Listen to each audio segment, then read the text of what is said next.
All right, so let's just talk about these other ones. I'm not going to demonstrate them. 202 is by far the most important. 203 and 204 are nice. The rest of these just show you how it's all more or less the same. There are heap overflows. The heap is another memory structure, unlike the stack. And the thing about the heap is it's got chunks of data. And I don't have my diagram I was hoping for here. But the point of a heap is there's a chunk of data, there's a chunk, and then there's a pointer to the next chunk and a pointer to the previous chunk. It's what's called a doubly linked list. So you have a chunk, and then there's some metadata. A chunk of data you reserve on the heap, and then there's metadata pointing to the next chunk and the previous chunk. And when you free a chunk on the heap, it has to remove a chunk from the middle and readjust the pointers on the other chunks to jump over that empty space. And if you have a buffer overflow in the heap, you get to overwrite the metadata. So the end result is you control a write operation. Just like the format string, you are able to feed in some data, and some of that data is used for the address to write to, and some of that data is used for the value to write there. So the end result is, if you find an overflow on the heap, it leads to a write overflow typically. And so you end up with the same thing. So you'll see here, you can put in a vulnerable program, and this program allocates some space on the heap, and you can overflow it, and you end up having some control of the heap. So you can run this thing and control the extended instruction pointer. Most of the process is just the same as we've already done. That's why I don't propose to go to it in any great detail here.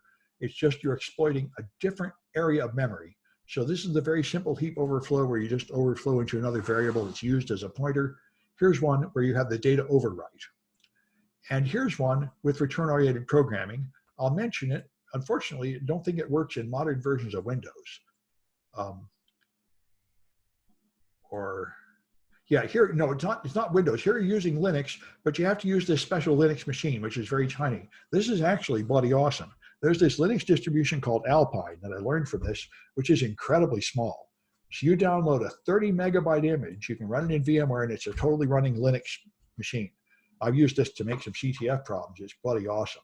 So it's running a problem, serving up a web page, and it's got a buffer overflow, and you get to exploit it, and you get to take it over even though address space layout randomization is turned on, because you use return-oriented programming. So you don't inject code and run it, you inject an address that points to code that's already there. So it's good, clean fun, good practice. You do have to have VMware though. You can't do this in the cloud easily. And then there's a race condition worth mentioning. This is a very common vulnerability. It's in fact incredibly simple.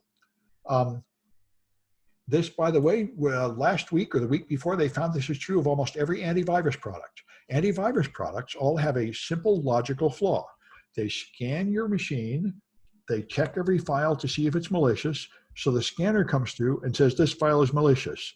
Then later, another process comes through and grabs that file and puts it in the quarantine folder. That's the difference between the time of check and the time of use. There's a famous vulnerability. So if I make a pointer to a piece of malware, and I rapidly change that pointer to point to the malware, some other file, malware, some other file, then I have a chance that it will scan it, mark it as malicious, and then try to write to it or use it later, and by then it points to a different file. And the antivirus process runs with high privileges like system. So even if I'm not the system user, I can trick the antivirus into performing a write operation with high privileges that is under my control. And this turns out to be very hard to avoid.